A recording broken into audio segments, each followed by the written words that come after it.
Hello students, मैं प्रिया तिवारी आपकी जीए mentor एक बार फिर से स्वागत करती हूं आपके अपने YouTube channel text book super coaching banking पर।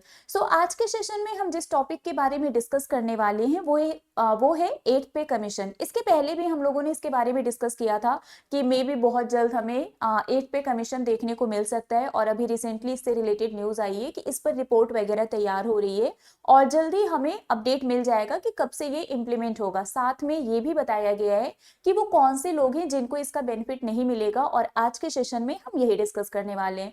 तो सेशन को स्टार्ट करने से पहले एक बार जल्दी से आप लोग वीडियो को लाइक एंड शेयर कर दीजिए सो दैट और भी स्टूडेंट्स हमारे साथ कनेक्ट हो सके।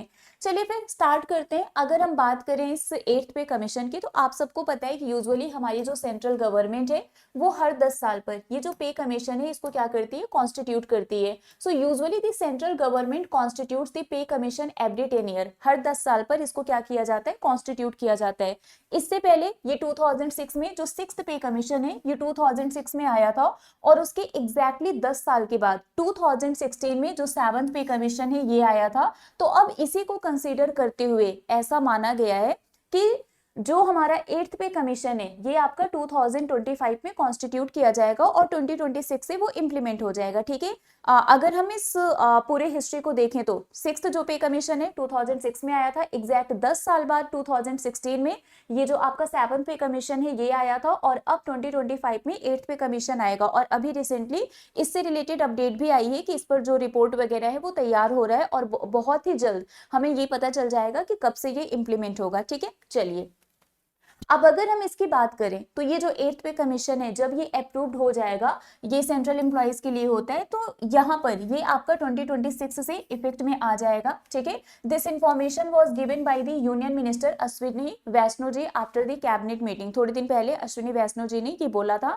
कि इसको अप्रूवल मिल जाएगा, 2026 से ये इफेक्ट में आ जाएगा। बट अगर जब ये एट्थ पे कमीशन लागू होगा तो इससे बेनिफिट क्या मिलेगा, पहले हम ये समझते हैं। ठीक है। यहां पर बोला गया है कि after the implementation of the eighth pay commission there will be a big increase in the salary of the employees. तो जो एम्प्लॉइज की सैलरी है उसमें एक बहुत ही बड़ा चेंज आपको देखने को मिलेगा। मीडिया रिपोर्ट के अकॉर्डिंग बताया गया है कि एट्थ पे कमीशन के बाद जो बेसिक सैलरी है सेंट्रल एम्प्लॉइज की ये इंक्रीज हो जाएगी 18,000 से इंक्रीज होकर ये कितना हो जाएगा, 34,560 हो जाएगा। मतलब जो बेसिक पे अभी 18,000 है वो एट्थ पे कमीशन के बाद 34,560 रुपीज हो जाएगा। दैट मीन्स इनका जो भी अभी बेसिक पे है ये उससे डबल हो जाएगा।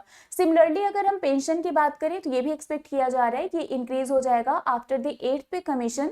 द मिनिमम पेंशन में increase from the current 9,000 to 17,200। मतलब जो मिनिमम पेंशन अमाउंट है ये 9,000 से इंक्रीज होकर कितना हो जाएगा, 17,200 रुपीज हो जाएगा एट्थ पे कमीशन के बाद, जब आपका एट्थ पे कमीशन लागू हो जाएगा। ठीक है। अब यहाँ पर हम बात करते हैं कि ऐसे कौन से लोग हैं जिनको इसका बेनिफिट नहीं मिलेगा। So due to the eighth pay commission, any employees who are employees of the public sector undertakings or any autonomous body or are judges of the high court and supreme court, they are out of the purview of the pay commission। तो यहाँ पर बोला गया है कि आठवें वेतन आयोग के चलते जो भी कर्मचारी पब्लिक सेक्टर अंडरटेकिंग्स या किसी ऑटोनॉमस बॉडी के कर्मचारी होते हैं या फिर हाई कोर्ट और सुप्रीम कोर्ट के जज होते हैं वो इस पे कमीशन के दायरे से बाहर होते हैं, मतलब उनको इसका बेनिफिट नहीं मिलेगा। In common language the pay commission does not apply to these people and their salary does not increase under this pay commission. मतलब ये जो एट पे कमीशन है ये इन लोगों पर अप्लीकेबल नहीं होगा और इनकी सैलरी नहीं इंक्रीज होगी। The rules are different for their salary and allowances. This is the reason why the eighth pay commission will not apply to these people. इनके लिए जो रूल्स होते हैं वो अलग होते हैं, इनकी जो सैलरी और अलाउंसेस होती है उसके लिए रूल्स अलग होते हैं, उसके बेसिस पर इनकी सैलरी वगैरह और जो भी अलाउंसेस वगैरह है वो इंक्रीज किए जाते हैं। दैट्स द रीजन इनको एट्थ पे कमीशन में नहीं शामिल किया गया है। तो आज का जो हमारा ये आर्टिकल था एक्चुअली वो यही था कि इन लोगों को इस एट्थ पे कमीशन से बाहर रखा गया है, इन पर एट्थ पे कमीशन का जो भी इफेक्ट है वो नहीं होगा, मतलब इसका बेनिफिट इनको नहीं मिलेगा। ठीक है। सो आई रियली होप सो कि आप लोगों को ये आर्टिकल समझ में आ गया होगा। ये मेरा टेलीग्राम ग्रुप है प्रिया मैम टेक्स्ट बुक, इसको आप लोग ज्वाइन कर लीजिए। मेरी जितनी भी क्लासेस होती हैं सभी क्लासेस की पीडीएफ, क्लास के लिंक, सारे अपडेट, नोटिफिकेशन सब कुछ आपको यहाँ पर मिल जाएगा। तो अभी के लिए फिलहाल बस इतना ही है, मिलेंगे आपसे ऐसे ही किसी और अपडेट के साथ। Till then bye bye guys, take care, thank you so much.